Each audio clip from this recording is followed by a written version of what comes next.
ကွက်ကနေပေါ့နော်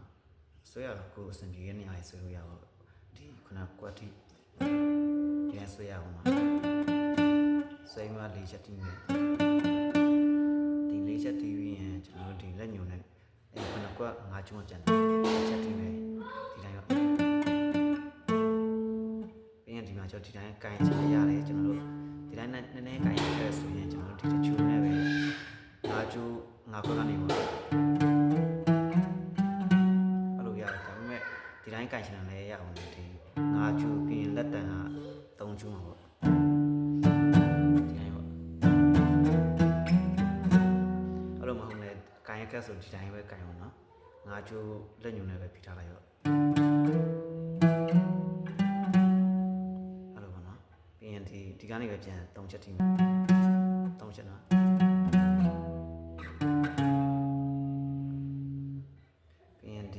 နှစ်ကျူ10ခွက်ထိဆွေးမယ်ဆွေးမှနှစ်ချက်ထိမယ်ပြီးရင်တစ်ကျူ9ခွက်9 10 12ဒီတိုင်းပေါ့9 10 12ပြီးရင်နှစ်ကျူ10ခွက်ပြီးရင်ကျူတွန်းမယ်ဒီ12ခွက်ကနေကျူတွန်းအောင်နော်ပြီးရင်ဒီလက်ကလေးက17ခွက်မှာပြီးရင်လက်တကျဆန္ဒ12ခွက်မှာပဲလက်ကျ12ခွက်မှာတက်ကျ12ခွက်ကနေ15ခွက်ထိကျူဆွဲမယ်ဒီဆွဲပြီးတော့ရင်ဒီလက်ကျ12ခွက်တစ်ခါပြီးရင်ဒီ14ခွက်တစ်ခါ10ခွက်ကနေတစ်ချက်ထိမယ်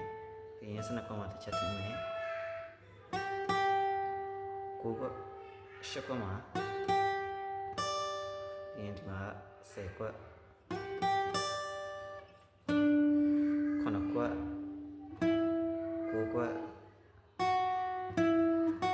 ဒီမှာကျ9ခွက်ပြီးရင်9ခွက်ပြန်လာမယ်ပြီးရင်10ခွက်9ခွက်10ခွက်